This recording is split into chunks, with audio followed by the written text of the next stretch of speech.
Muy buenos días, gentiles oyentes. Para mí es un gusto nuevamente estar en este espacio junto a ustedes, hablando de temas que influyen en la vida de la familia. Nuestro propósito es coadyuvar a que el bienestar familiar sea ese pan de cada día dentro de los hogares. Ruth Cobo Caicedo les da un saludo.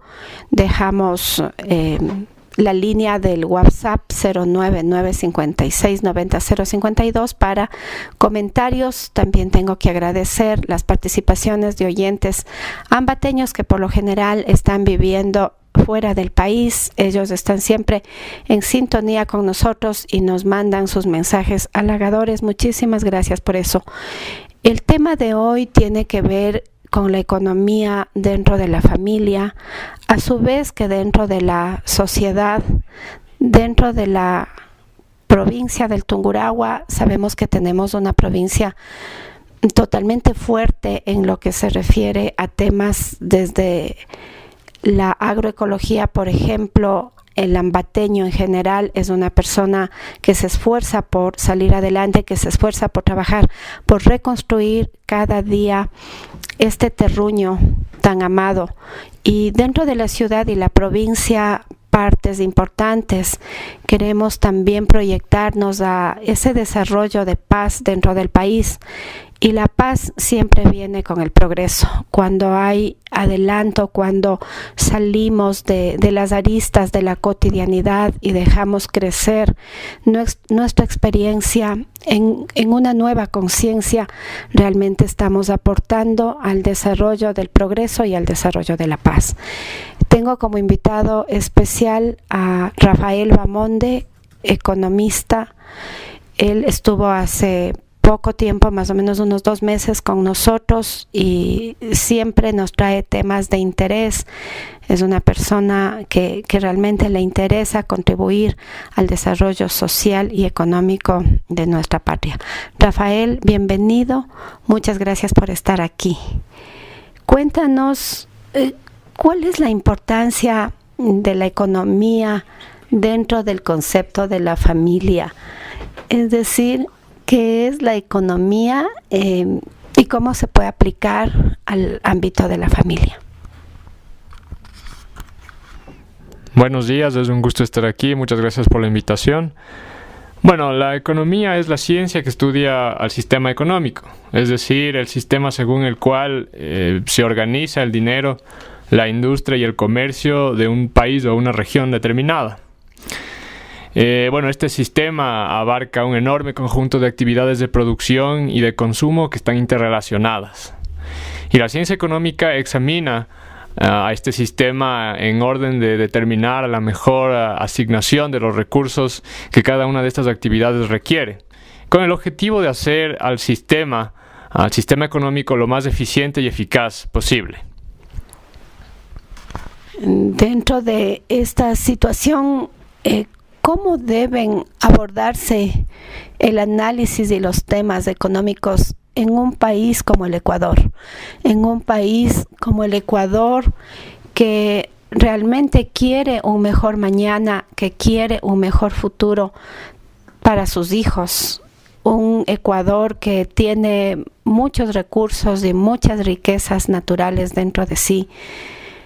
Entonces, ¿cómo debe abordarse este análisis y los temas económicos para el Ecuador? Bueno, primeramente quisiera empezar diciendo que a la hora de discutir sobre la economía de un país y calificarla de buena o mala en cuanto a sus repercusiones para la sociedad en general, uno no se puede limitar solamente a hacer una simple lectura de los indicadores económicos, sean estos del Producto Interno Bruto, los flujos de la inversión extranjera directa o incluso los flujos de balanza de pagos. Pues, en primer lugar, existe un enorme y un acalorado debate entre los científicos sociales sobre la validez de estos indicadores como medidas de bienestar económico. El PIB, por ejemplo, tiene una serie de problemas y es susceptible de muchas manipulaciones de todo tipo. Y bueno, ni hablar de la inversión extranjera directa, la cual es interpretada por ciertos analistas como la panacea de todos los males económicos. Y bueno, no tienen empacho en presentarla así al público, cuando la verdad es que las consecuencias económicas y sociales de la inversión extranjera directa solo pueden ser tan buenas como las condiciones bajo las cuales estas son negociadas. Para que entren al país.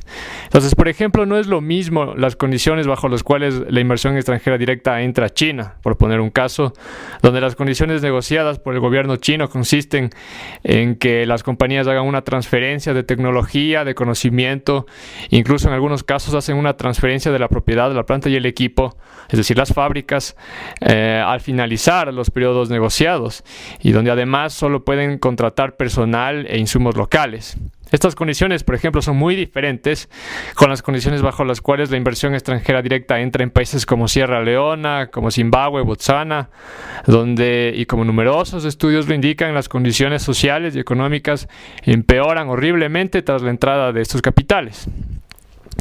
Y es que simplemente índices económicos como el PIB, basados en cálculos matemáticos escalares lineales, no pueden mostrar de forma confiable y clara la eficiencia, la productividad de una plataforma económica. Y la verdad resulta un poco ridículo cuando se le escucha a ciertos políticos hablar de que según tal o cual institución multinacional, el PIB del Ecuador, por ejemplo, ha aumentado 3 puntos, tratando de esta forma de demostrar la eficacia de las políticas económicas de su régimen. Cuando estas cifras en la realidad no significan nada o muy poco para la mayoría de los ciudadanos del país. En segundo lugar, creo que la simple lectura de estos índices, en el mejor de los casos, no pasa de ser una descripción circunstancial de los vaivenes de la economía, y están carentes de toda observación profunda y de análisis genuino, y no brindan un aporte real al sistema económico como tal. Entonces, la discusión de los temas económicos, sobre todo en un país como el Ecuador, debe centrarse en estudios que analicen a profundidad el modelo económico del país, su lógica de funcionamiento y las consecuencias de este modelo, las consecuencias que ha tenido con la sociedad. Y asimismo se debe estudiar bajo una visión pragmática modelos económicos alternativos que el país pudiera implementar para aumentar de una forma sostenida su bienestar económico y social. E incluso, ¿por qué no discutir análisis y observaciones del sistema económico vigente, el sistema capitalista, observándolo bajo una óptica científica, sin subjetividades ideológicas, y en este sentido, sobre todo, estudiar, por ejemplo, el rol que tiene el sistema financiero en el sistema capitalista? Porque, bueno, ese capitalismo schumpeteriano que se da a partir de la interacción voluntaria entre los miembros de la economía, ese dinamismo social y de libertad individual, de inventiva y creatividad que genera la libre empresa, está en las antípodas de lo que significa para la sociedad la creación centralizada de dinero fiduciario, dinero que se crea ex nihil, de la nada, por un conjunto de bancos que en la práctica se han convertido en los amos de facto del sistema y que en muchas formas lo han pervertido. En este sentido, por ejemplo, Thomas Jefferson, el mismísimo autor de la Declaración de Independencia de los Estados Unidos, dijo una vez que los banqueros son mucho más peligrosos que ejércitos en marcha. Y se opuso vehementemente a la creación de un banco central en los Estados Unidos. Y bueno, y finalmente incluso se debe plantear la posibilidad de sistemas económicos alternativos y que no se limiten a hablar solamente de socialismo, porque a mí me parece que hay que salir de esa dualidad ideológica de izquierdas y derechas que a este país, por lo menos hasta la fecha, no le ha traído nada bueno sustantivamente. Y bueno, creo que todas estas discusiones deben ser añadidas a la hora de hablar de economía, a la hora de hablar de la economía del país y del análisis económico. Y me parece que esto es una demanda que la sociedad debe hacerle a sus académicos y a sus representantes. Bueno, y dentro de lo que estamos hablando entonces, ¿cuál es el modelo económico del Ecuador y cuáles han sido sus consecuencias? Bueno, desde su fundación, el Ecuador ha sido y es un país dependiente de la renta de la naturaleza. Desde sus orígenes, su economía se ha caracterizado por actividades de producción primaria exportadoras y siempre se ha buscado financiar la economía con la extracción y la venta de recursos naturales. Tal es así que, por ejemplo, entre el 2001 y el 2009, el 15% de las exportaciones las constituyó el banano, el 6% el camarón y el 5% las flores. Y el resto, bueno, la otra exportación más significativa fue el petróleo. Todos bienes primarios, todos bienes casi materia bruta sin transformar. Esta dinámica ha generado una serie de efectos perniciosos en las estructuras económicas y sociales del país. Pues se han creado una serie de problemas que van desde la configuración de relaciones sociales y económicas muy verticales y de enorme desigualdad, la falta de educación, la insuficiencia de la educación, la pobreza generalizada y una vulnerabilidad de la soberanía nacional. Bueno, y en este sentido, este proceso no es único para el Ecuador. Es algo que se repite en muchos otros países con características similares al Ecuador. Y ha habido numerosos estudios que han descrito cómo en países con una disponibilidad relativamente grande de recursos naturales, debido al tipo de dinámicas que desencadenan, estas distorsionan la estructura económica y la asignación de los factores productivos. Y esto genera consecuencias muy destructivas para la sociedad. Pues, por ejemplo, se descuidan sectores clave para el funcionamiento armónico y equilibrado de la economía, como por ejemplo el sector agrario, que debería estar sobre todo destinado al consumo interno, o la carencia de las industrias nacionales más elementales, como por ejemplo la de vituallas, de productos de primera necesidad, que muy bien podrían ser producidos localmente para abastecer al mercado nacional, generando todas las dinámicas que se desprenden de esto en relación al empleo, el mejoramiento de la educación, etcétera, que han sido bastante estudiadas. Y bueno, porque sin embargo, estas industrias no reciben los capitales necesarios para su desarrollo debido a que los incentivos resultantes de las políticas estatales están hechos de forma que los capitales sean invertidos más bien en las actividades de extracción o de intermediación. Y bueno, aquí hay que señalar que las industrias que producen bienes básicos hoy, si se hacen bien las cosas, son las industrias de tecnologías de punta del mañana. Así, por ejemplo, en Finlandia, Nokia, la conocida empresa, empezó siendo una empresa procesadora de papel. O Samsung, que ahora fabrica celulares de punta, entre otras cosas, comenzó siendo una fábrica de cucharas. Por otro lado, la principal característica de las economías primarias exportadoras es que son economías de enclave, es decir, actividades económicas que están desvinculadas del resto de la economía nacional.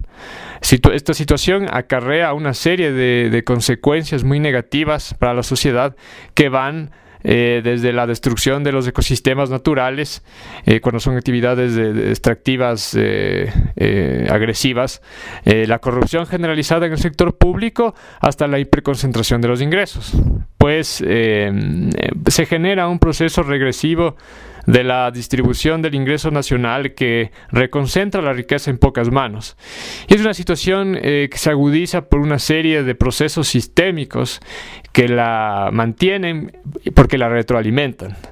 Entonces, no solo que no generan un dinamismo de la macroeconomía que mejore las condiciones socioeconómicas de la nación, sino que ponen en marcha una suerte de círculo vicioso, un ecosistema tóxico en la que entran en juego la precariedad y falta de la educación, la explotación laboral, la ausencia de empleo de calidad, la creación de regímenes autoritarios y cleptocráticos, la hiperconcentración de los ingresos y por lo tanto esa, yo diría, obscena desigualdad económica y social.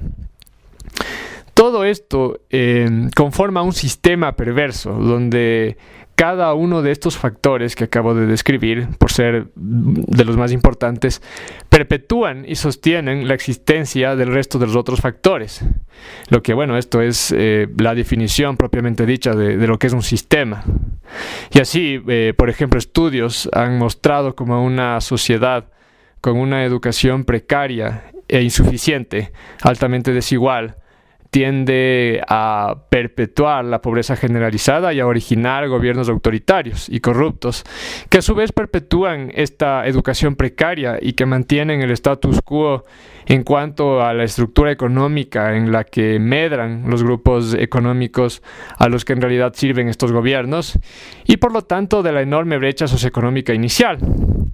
Y así se mantiene este círculo vicioso de pobreza y de injusticia y sufrimiento para la gran mayoría de ciudadanos.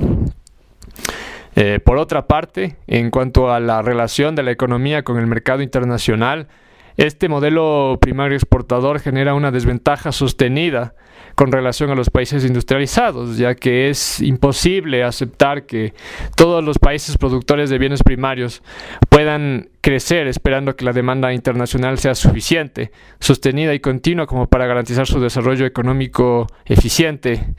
El mayor ejemplo de esto es la crisis actual, la crisis económica actual en la que nos encontramos, por la que está pasando este país, ¿no?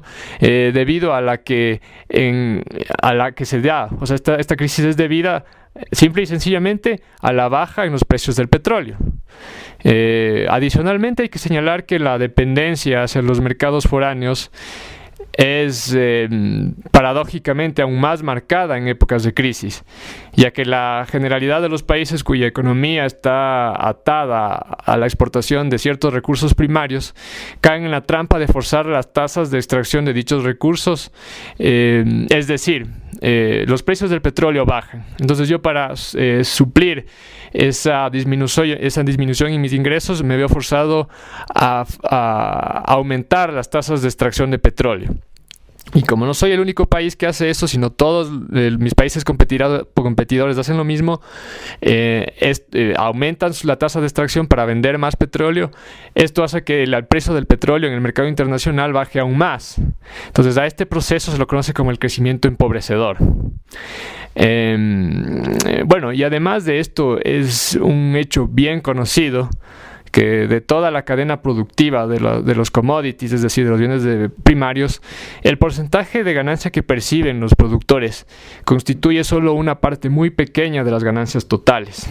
En este sentido, por ejemplo, en el caso de las exportaciones de banano, en el 2013 se hizo un desglose de los ingresos generados por una caja de banano ecuatoriano comprada a nivel minorista en la Unión Europea, que valía alrededor de $17. El porcentaje de ganancias de los productos que tenían los productores ecuatorianos era solamente el 7.27%, es decir, $2.21.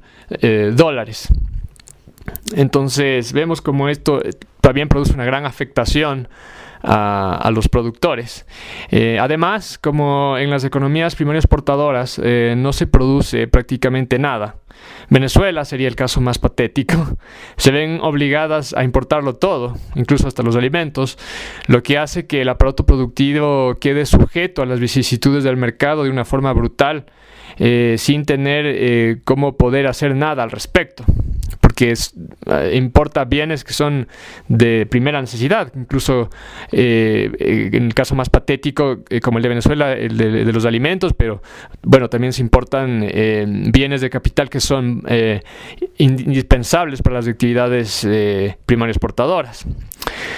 Adicionalmente está el problema que Prebisch, el famoso economista, bautizó como la asimetría en los términos de intercambio, el cual consiste que mientras va pasando el tiempo los precios de los bienes elaborados de alta tecnología aumentan, mientras que los precios de los productos primarios, de las materias primas, decrecen o se estancan, porque no es lo mismo producir y exportar computadoras que producir y vender bananos.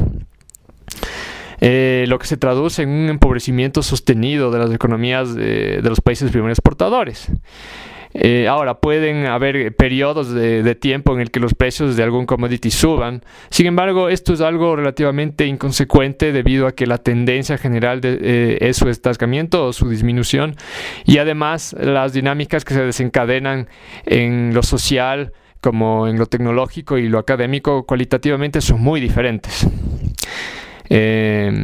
Además está el problema de la volatilidad, que caracteriza a los precios de las materias primas en el mercado mundial, y lo que ha hecho que la economía primaria exportadora ecuatoriana sufra problemas recurrentes de la balanza de pagos y de las cuentas fiscales, situación que ha generado una dependencia financiera al exterior y ha sometido a las actividades económicas e inclusive sociopolíticas del país a estas fluctuaciones.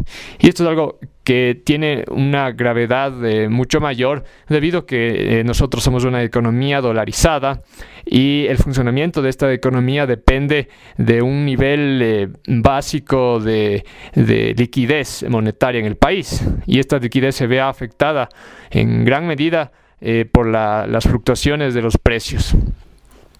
Entonces, este es el modelo económico actual del Ecuador, y bueno, me parece que acabo de describir sus principales características y consecuencias para la sociedad. Estamos en un diálogo muy interesante con el economista Rafael Bamonde, hablando sobre los modelos económicos en el Ecuador, que de pronto nos da a entender son como modelos hasta cierto punto un tanto improvisados y de prueba en países latinoamericanos para ver qué aportan, qué pasa, qué no pasa, resulta o no resulta. Mientras tanto, el costo social y el costo humano, hemos visto, por ejemplo, en el Ecuador, en Venezuela, ni se diga, un costo humano totalmente impagable. Soy Ruth Cobo Caicedo y estamos haciendo este programa Mi Gran Familia. Las llamadas y los mensajes al WhatsApp estamos receptándolos al 099 56 90 052. Continuamos con Rafael Bamonde en este diálogo realmente que enseña que nosotros tenemos la oportunidad de aprender y de establecer comparaciones entre cómo estamos como ecuatorianos. Siguiendo, Rafael, la línea, quiero preguntarte, por ejemplo, ¿cuáles son los orígenes de este sistema?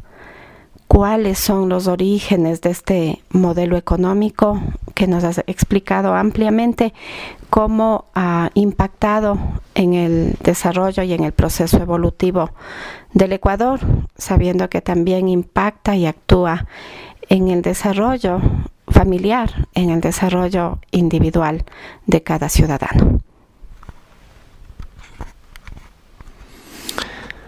Bueno, yo creo que nosotros los hispanoamericanos tenemos que agradecer por nuestro subdesarrollo, en primer lugar a nosotros mismos, por nuestra falta de sabiduría y de voluntad a la hora de actuar. Pero en segundo lugar, se debe reconocer que la culpable directa de esto es la perfidia de Inglaterra. Y bueno, esto sorprenderá a muchos que no habrán escuchado mucho de esto, pero es así y obedece a un suceso histórico totalmente documentado. Y bueno, y esto siguiendo una consecución lógica de eventos y de relaciones de causa y efecto al margen de cualquier interpretación ideológica de la cual me quiero desvincular. Puesto que Inglaterra fue la responsable directa de 4 grandes males de nuestra sociedad, tan graves y tan terribles que cambiaron nuestra posición en el mundo y marcaron el inicio de nuestro subdesarrollo, subdesarrollo del cual hasta la fecha no hemos podido salir. Para entender esto, hay que retornarnos un poco a inicios del siglo XIX, donde para aquel entonces ya muy debilitado Imperio Español se tambaleó ante las invasiones napoleónicas. Inglaterra, que siempre envidió a España y ambicionó el control sobre los territorios españoles, sobre todo los territorios en América, empezó a conspirar en su contra, haciendo uso de ciertos grupos secretos de aquel momento. Y esto sucede a la par en el momento en que Napoleón se levanta y empieza a conquistar prácticamente toda Europa.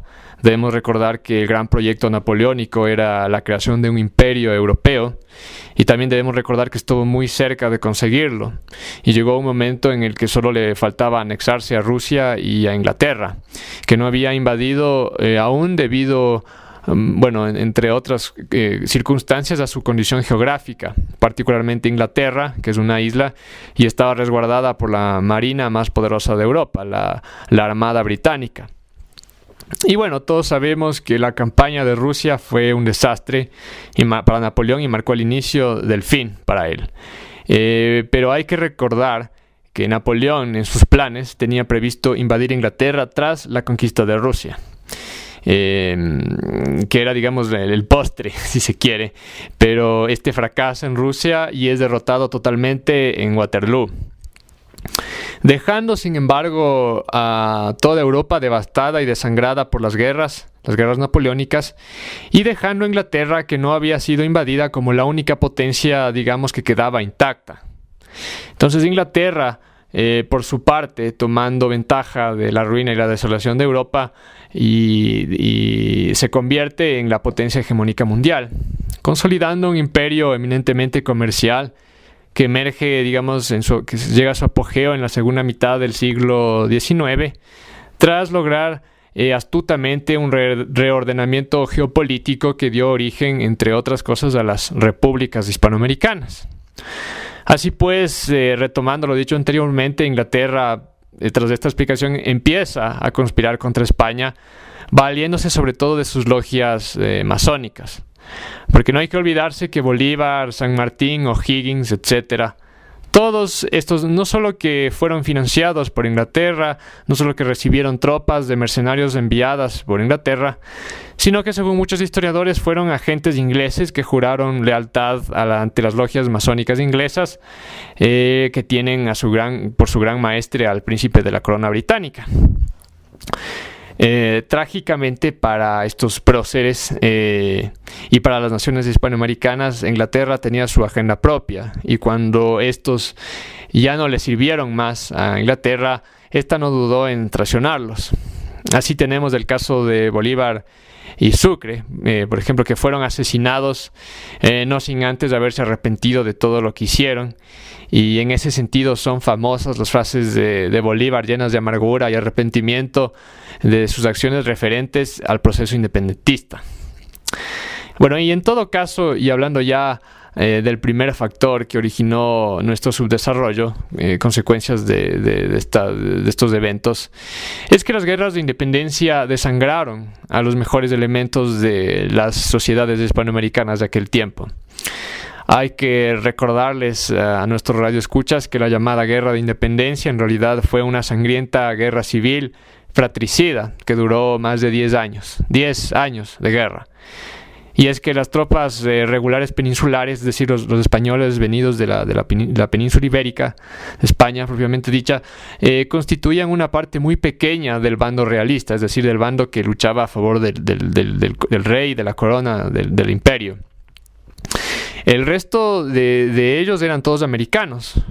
Por ejemplo, digamos, de los 1.260 soldados realistas que combatieron en la batalla de Pichincha, solamente 260 eran peninsulares. Los 1.000 restantes eran americanos. Eran americanos blancos, americanos mestizos, americanos indígenas, y fueron estos últimos, los indígenas, los que más perdieron con las guerras de independencia.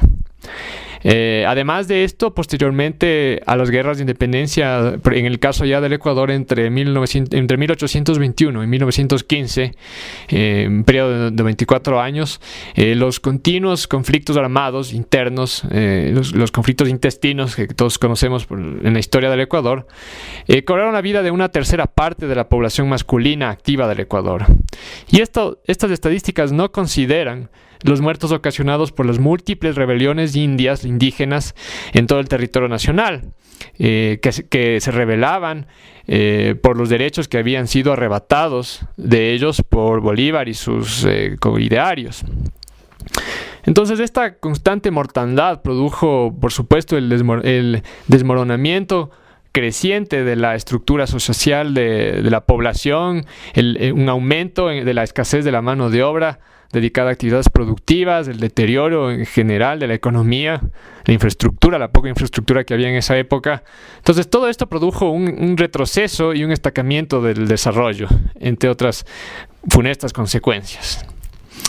El segundo factor, hay que explicar que el segundo factor se da ya terminadas las guerras, cuando Bolívar y sus coidarios abolieron todos los fueros, que eran todos los derechos indígenas, los rangos que estos tenían, incluso títulos nobiliarios que tenían los indígenas, y la expropiación de las tierras al bando perdedor, y principalmente las tierras comunales de los indígenas, porque antes de la independencia los indígenas gozaban de una gran autonomía, de leyes propias y de tierras propias comunales, las cuales fueron arrebatadas por Bolívar para repartírsela entre los revolucionarios. Entonces vemos cómo se da ya una hiperconcentración de uno de los principales factores productivos en la economía, que es la tierra.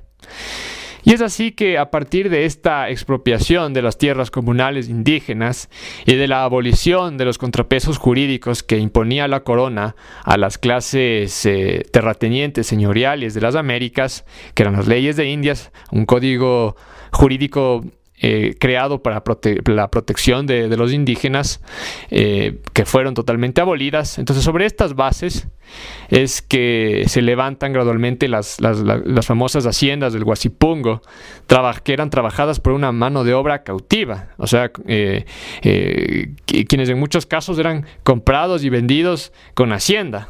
Entonces es aquí donde se le reduce al indígena prácticamente a la esclavitud.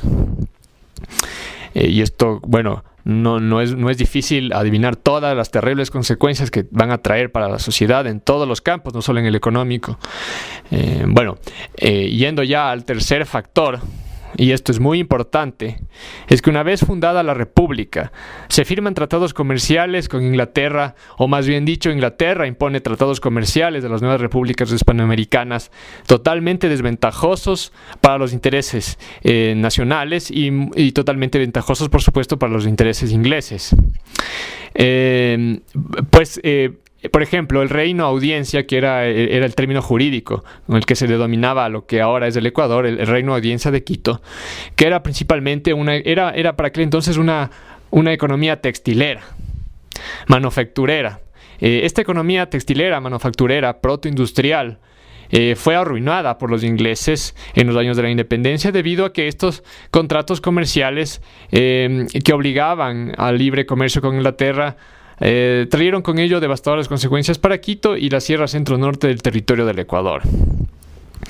En este sentido, y como señala el conocido economista, el profesor Ha-Joon Chang, para justificar sus ambiciones geopolíticas mercantiles, no solo con Hispanoamérica, sino con el mundo entero, en esos mismos años Inglaterra crea una narrativa que le permite justificar sus políticas comerciales y sus directrices geopolíticas globales.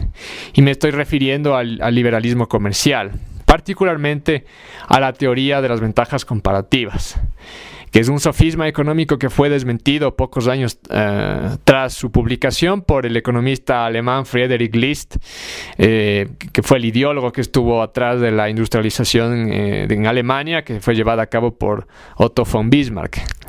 Referente a esto, debo añadir que todas las naciones que llegaron a industrializarse, incluyendo Inglaterra, practicaron el proteccionismo económico, es decir, gravaron con altas tasas arancelarias de los bienes elaborados importados para proteger sus industrias nacientes.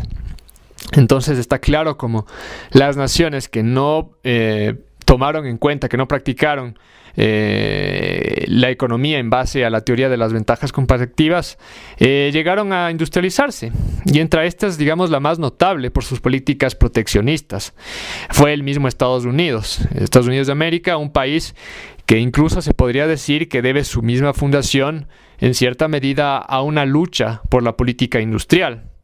en la que la élite comercial de las colonias, de las 13 colonias inglesas, se rebeló contra el hecho de verse forzada a desempeñar un papel inferior en la emergente economía atlántica, puesto que Inglaterra les prohibía cualquier tipo de producción manufacturera. Entonces no es accidental que después de la independencia norteamericana, el segundo proyecto de ley firmado por el presidente George Washington fueron las tasas arancelarias. El mismo Abraham Lincoln dijo una vez: "Dadnos una tarifa protectora y seremos la nación más poderosa de la tierra". Entonces, toda esta explicación es para mostrar que el libre comercio ha sido históricamente perjudicial para una economía industrial naciente como era la economía ecuatoriana o digamos quiteña para aquel momento. Justamente esto fue lo que pasó, ¿no? Con el naciente Ecuador, puesto que los precios de los textiles ingleses más bajos que los precios de los textiles quiteños, es decir, por quiteños me refiero a todo el territorio que hoy es el Ecuador, significaron la pérdida del mercado del norte del virreinato del Perú, al cual se llegaban los productos quiteños. Entonces, esto por un lado. Por otro lado, Inglaterra tenía necesidad de abastecerse de bienes primarios a bajísimos precios, o que eran insignificantes precios, y como consecuencia de esto se fortalece la agricultura a gran escala en la costa del país, destinada totalmente a la exportación, y es así que el modelo económico del recientemente fundado Ecuador, heredado del Imperio Español, que era un modelo protoindustrial textilero, o podría decirse un modelo industrial, es reemplazado por un modelo primario exportador y empieza la larga y penosa historia de subdesarrollo económico y político que hasta la fecha no ha podido ser superada. Pues del país industrial que habíamos empezado a ser, nos convertimos en un simple productor de bienes agrícolas y de materias primas. Y el cuarto factor, que también es muy importante, es que Inglaterra marca el origen de nuestra deuda externa. La deuda inglesa, adquirida ilegítimamente por un dictador extranjero y dividida verticalmente entre 3 nacientes haciendas estatales, la de Venezuela, la de Colombia y la de Ecuador, que de por sí no habían consentido en adquirir deuda alguna, puesto que ni siquiera existían como países, como tales en ese momento. Y hay que recordar que el Ecuador apenas canceló esta deuda en 1975, más de un siglo y medio después de adquirirla. Entonces, son estos 4 factores que fueron consecuencias directas de la perfidia del Imperio inglés y de sus agentes en Hispanoamérica, y cuyas repercusiones se pueden ver plasmadas hoy en la estructura social actual, como por ejemplo la lumpenpolítica, es decir, la política de la delincuencia, prácticamente que nace a partir del caos que trajo consigo la guerra de independencia, o la conformación de los grupos económicos dominantes en el país, muchos de los cuales se originan de las familias que colaboraron con Bolívar o de los mercenarios ingleses que vinieron a socorrerlo, e incluso el desarraigo y la falta de identidad que impera en nuestra sociedad. Entonces, en nuestra sociedad se da todo este subdesarrollo como consecuencia de las políticas inglesas, de la geopolítica inglesa. Y puedo decir que este es el origen de nuestro subdesarrollo, haciendo un análisis simple pero inciso de nuestra historia. Y esto es una parte de la historia que ni siquiera se enseña en los colegios o en las universidades, y siendo la parte más importante que deberíamos todos conocer, porque, para resolver un problema se debe primero reconocer que existe el problema y se debe estudiar el problema, pero si ni siquiera se sabe o se habla de dónde nace el problema del subdesarrollo como tal, no estamos en ningún lado.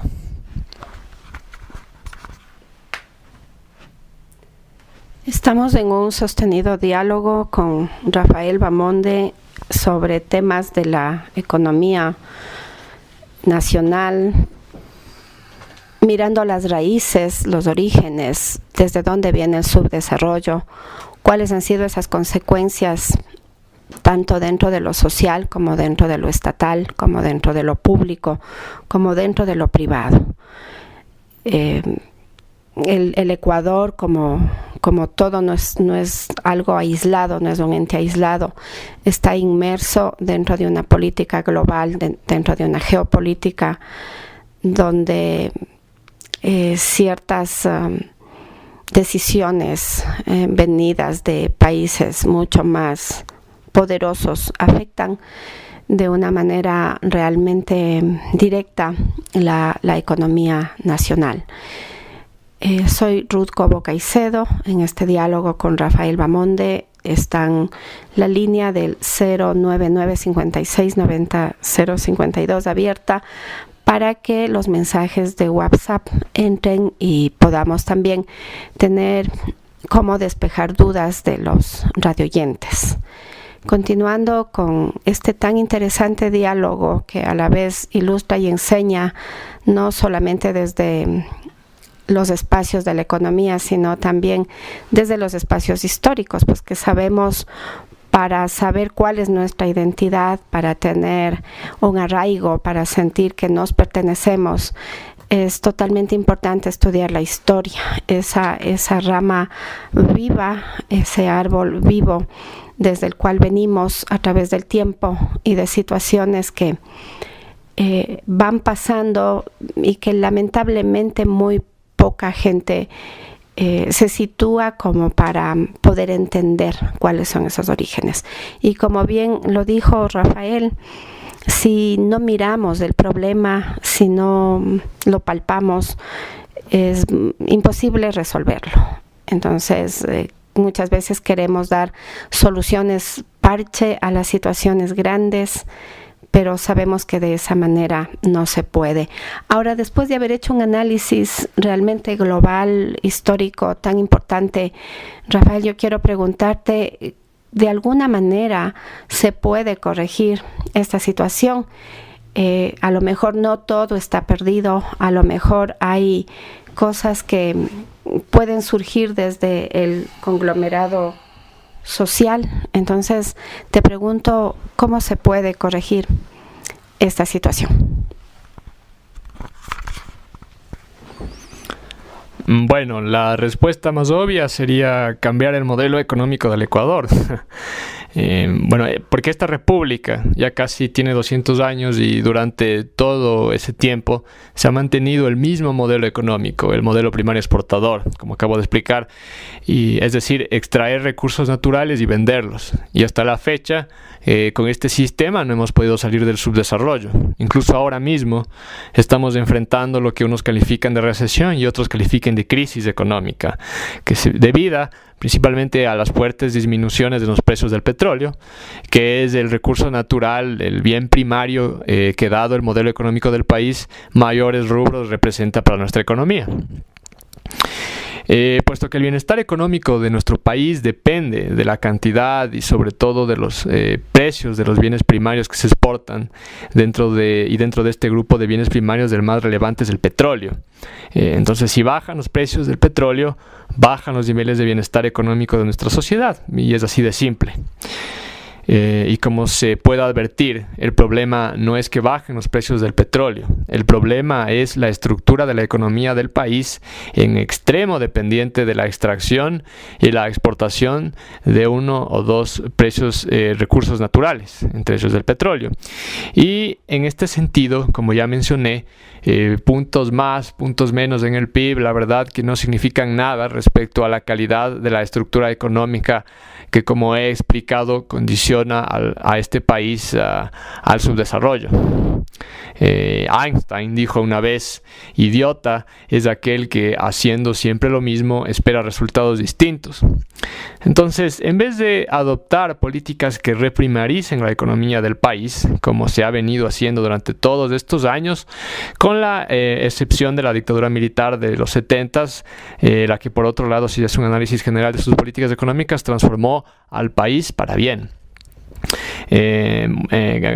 Apartándonos de este paréntesis, es necesario adoptar otro modelo económico. ¿Y qué modelo económico deberíamos implementar? bueno, esto es algo que debe ser tema de debate. La opción que a mí me parece la más definitiva, debido a que ha dado muestras sólidas de generar una dinámica de ascenso civilizatorio, por lo menos en cuanto a bienestar económico y avance científico se refiere, es la adopción de un modelo de economía industrial. En este sentido, algunos dirán que ya es muy tarde. Bueno, es mejor tarde que nunca. Este argumento de que ya es muy tarde es el equivalente macroeconómico a decirle a una persona que ya es muy tarde para que estudie y se supere.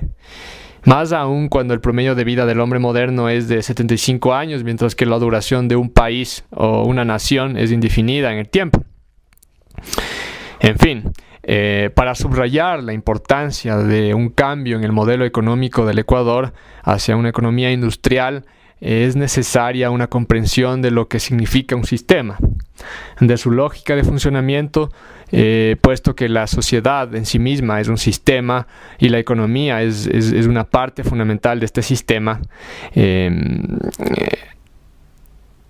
Entonces, bueno, de hecho todo lo que existe está compuesto por sistemas. La naturaleza como tal es un inmenso sistema con un patrón de funcionamiento presente tanto en lo macro como en lo micro, desde una galaxia hasta un átomo, desde el organismo humano hasta la célula. En definitiva, parecería ser que el sistema es un patrón universal de funcionamiento presente en todos sus niveles, siendo el medio gracias al cual todo está conectado y tiene una inferencia en todo lo demás. En este sentido, el austriaco von Bertalanffy, el padre de la teoría de los sistemas, describe a un sistema como una estructura compuesta por una serie de elementos que interactúan entre sí, donde cada uno cumple una función que le da forma al sistema. Y si uno de estos elementos es modificado, la naturaleza de las interacciones de este elemento modificado con el resto de elementos cambiará y por lo tanto el sistema cambiará. Y bueno, ¿para qué digo esto? ¿A qué se debe esta explicación? Al principio de esta entrevista yo hablé como el modelo económico primario exportador pone en movimiento una dinámica de la que surgen una serie de variables como la falta de educación, la concentración de la riqueza, la pobreza generalizada, etc., de cuya interacción emerge un sistema tóxico que se perpetúa a sí mismo. Nombrémosle a este sistema tóxico sociedad subdesarrollada. Y bueno, este sistema existirá mientras la naturaleza de por lo menos una de estas variables no cambie. Es así que en el Ecuador este sistema de sociedad subdesarrollada ha sido el que se ha perpetuado por casi 200 años. Entonces, si modificamos una de las variables, y mejor aún si es una de las variables más importantes de esta sociedad subdesarrollada, en este caso el modelo económico del país, esta sociedad subdesarrollada cambiará su naturaleza, se pondrá en marcha otra dinámica de interacciones, de interrelaciones, que transformarán las variables que la componen, es decir, el resto de variables que componen a nuestra sociedad, y creando otro sistema, creando ya no una sociedad subdesarrollada, sino llamémosle una sociedad industrializada. Y en definitiva, de esto se trata, cuando se busca cambiar el modelo económico del país de uno primario exportador a uno industrial, pues la dinámica social que se genera a partir de este cambio, de esta transformación, transforma a la sociedad para bien. Y así lo dejó en claro el padre de la economía de la industrialización, Friedrich List, cuando dijo, y lo voy a citar, las manufacturas y las fábricas son las madres y las hijas de la libertad civil, de las luces, de las artes y las ciencias. Y en este punto es necesario decir algo más. Y es que según von Bertalanffy, el padre de la teoría de sistemas, para un sistema abierto, como es el caso de toda economía capitalista, la tercera ley de la termodinámica no es aplicable. Es decir, el sistema no tiende al desorden y al caos con el correr del tiempo, sino que más bien tiende al orden y a la complejidad. Lo que en el caso particular de una economía industrial propiamente dicha se traduce en esa evolución indefinida del conocimiento y la tecnología. Por otro lado, y haciendo uso del concepto de antifragilidad del brillante pensador Nassim Nicholas Taleb, que entiende por esta la capacidad de medrar, de progresar, con la incertidumbre, el error y el caos, el modelo industrial es muchísimo más antifrágil que el primario exportador, pues dadas las dinámicas que los sostienen, es mucho más flexible y se perfecciona con los errores y los fracasos y con la competencia, desarrollando productos cada vez más eficientes, más prácticos, mejores. Mientras que el modelo primario exportador hace tambalear a toda la sociedad, como lo estamos experimentando hoy ante una simple baja de precios en el bien primario del cual depende. Y quiero recalcar, esto es lo que estamos viviendo hoy. O sea, esto es una realidad. Entonces existe una serie de ventajas para toda la sociedad por la adopción de un modelo industrial, ventajas que además son progresivas en el tiempo, debido a esta lógica de sistema. Seguimos con un diálogo muy interesante con Rafael Bamonde sobre las condiciones económicas, haciendo un análisis hasta, yo diría, filosófico, histórico, de cuáles son las causas para estar como estamos en el actual Ecuador. Rafael, quiero preguntarte, ¿cuáles serían las condiciones y los pasos necesarios, por ejemplo, para adoptar un modelo económico industrial en nuestro país?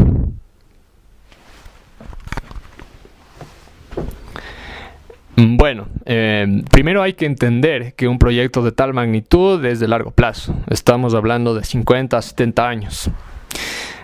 Segundo, se debe dejar de lado el supuesto clásico de la economía neoclásica de que el mercado resulta ser el mejor medio de asignación de recursos, en este caso de industrialización. Y tercero, se debe entender que este proyecto solo puede ser llevado a cabo bajo el trabajo conjunto de tres entidades, por decirlo de alguna manera: la academia, el Estado y la empresa privada. Y en lo que respecta a la academia, esta debe ocuparse, por un lado, de la planificación y las estrategias en el proceso de industrialización y, por otro lado, de la preparación del capital humano, asegurándose de formar los técnicos y los profesionistas necesarios en las diferentes áreas clave dentro del Plan General de Industrialización, por decirlo de alguna forma. Y esto digo porque, una economía no puede solamente sostenerse de abogados y administradores. Se necesitan a su vez carpinteros, soldadores, obreros, electricistas, es decir, técnicos de toda clase, y es necesario que estas profesiones sean correctamente impartidas, reconocidas como tales y remuneradas, de forma que sean atractivas para la población. Desde tiempos remotos el conocimiento ha sido el motor del crecimiento y desarrollo de las naciones y del bienestar de la sociedad. La habilidad y la destreza para levantar e innovar da como consecuencia la generación de nuevos conocimientos, de ideas que se convierten en productos, que se convierten en procesos y organizaciones cada vez mejores que las anteriores, siempre con la visión de impulsar el bienestar económico. Entonces, este es el paradigma que debe siempre sostener la academia, convertirse en un motor para el bienestar social y económico más que un mero negocio. Y con respecto al Estado gubernamental, este debe concentrarse en el diseño de incentivos para los capitales privados, tanto por el lado impositivo de las tarifas como por el lado crediticio. Además, tiene a su cargo la construcción de la infraestructura requerida y, por supuesto, las políticas económicas y arancelarias, y en cierta forma es el responsable de la coordinación entre el sector privado y la academia y la sociedad en general, pues supuestamente el Estado representa a la sociedad. En lo que respecta a la empresa privada, hay que decir que sin su participación el proyecto no es viable, así de simple. Puede ser, esta puede ser la mejor aliada o la peor enemiga. Y en este sentido hay que decir que los grandes grupos económicos de un país como el Ecuador, rentistas como son, y debido a que tienen los monopolios de las importaciones y las exportaciones, sería muy ingenuo esperar su cooperación inmediata. Sin embargo, también es cierto que si se les puede hacer notar los pingües beneficios que podrían obtener a largo plazo por embarcarse en un proyecto de esta envergadura de industrialización. Entonces aquí entra la habilidad del gobierno y de la sociedad en general para tratar este asunto. Y bueno, por otro lado, si la sociedad también puede optar por crear otra clase de empresarios que encarnen mejor este espíritu schumpeteriano del que un proyecto como estos requiere, proveyéndoles acceso a la ciudadanía, a los potenciales empresarios, al capital mediante la asociatividad y la creación de gremios industriales, como por la formación de capitales mediante la emisión de acciones, creando para esto una banca de inversión acorde a las necesidades, una banca para proyectos de alto riesgo, o simplemente mediante la emisión, por ejemplo, de créditos estatales respaldados con la producción futura de sus bienes. Y es que, bueno, existen múltiples formas de solventar la necesidad de capital. Existe una ingeniería financiera muy desarrollada que, si se lo usa bien, podría levantar verdaderos empresarios que estén acorde con las necesidades de industrialización de un país. En cuanto ya a la estrategia de industrialización propiamente dicha, bueno, el reciente desarrollo de política industrial moderna, que es basada en evidencia empírica e histórica real, más que en sofismas económicos como la teoría de las ventajas comparativas, que no han dado resultados en ninguna parte, francamente. Bueno, esta enfatiza la importancia de los encadenamientos productivos como eje central de la planificación de la política industrial y la selección de sectores prioritarios. Entonces, el primer paso es identificar las industrias que sustentarían la producción de alto valor agregado, medido según el valor generado por sus encadenamientos productivos, y de esta forma sugerir industrias de alta importancia para el futuro desarrollo industrial ecuatoriano. Esto se puede lograr analizando la matriz insumo-producto de la economía ecuatoriana para identificar a los sectores con mayores encadenamientos productivos. El segundo paso es identificar aquellas industrias intermedias que se deberían fomentar en el Ecuador para lograr sustentar la producción de estos bienes, que son generados por industrias de alta importancia. Bajo la lógica de la maximización de los encadenamientos productivos, ¿no? Entonces, por otro lado, la identificación de las industrias intermedias con fuertes encadenamientos se logra también estudiando la influencia que tienen en la asignación de los recursos, sobre todo sobre el capital humano, en los distintos sectores de la economía, y bueno, su influjo en el desarrollo económico en general.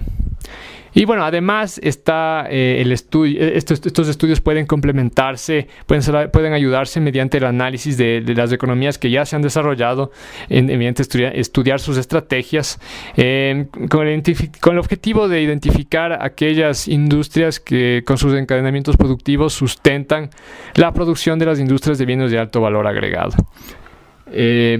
Entonces, ¿qué industria es la que debe implementarse?